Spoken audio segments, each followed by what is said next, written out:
నమస్తే, welcome to dot news. బయట fast ఫుడ్లో ఫుడ్ తింటున్నారా?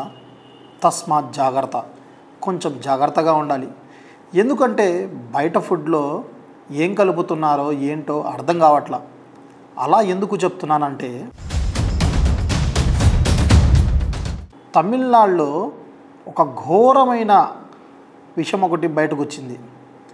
ఏంటంటే కొంతమంది అడవిలో సంచరిస్తున్నారు.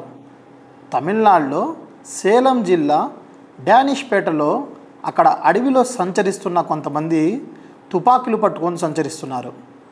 అక్కడ పోలీసులు వాళ్ళని పట్టుకున్నారు. ఎందుకు మీరు ఇక్కడ సంచరిస్తున్నారు అంటే, మేము కొన్ని వేటాడుతున్నాము, కొన్ని పక్షుల్ని అన్నారు.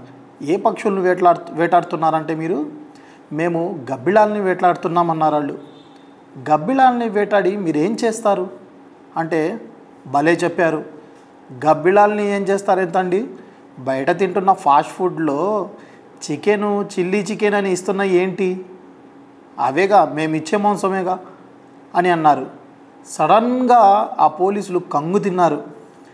అసలు గబ్బిలాల మాంసం ఈ ఫాస్ట్ ఫుడ్లో పెట్టడం ఏంటి, అసలు ఎప్పుడూ మనం వినలేదు.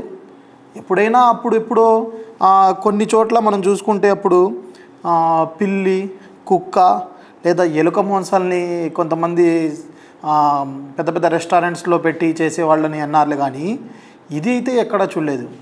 కానీ ఈ సంఘటన మనం చాలా ఆలోచించాల్సిన సంఘటనే. ఎందుకంటే లొట్టలేసుకుంటా మనం రోడ్ సైడ్ ఫుడ్ ఎక్కువ తింటుంటాం, ఫాస్ట్ ఫుడ్. అలాంటప్పుడు కొంచెం జాగ్రత్తగా ఉండాలి కదా మనం. Please subscribe Dot News.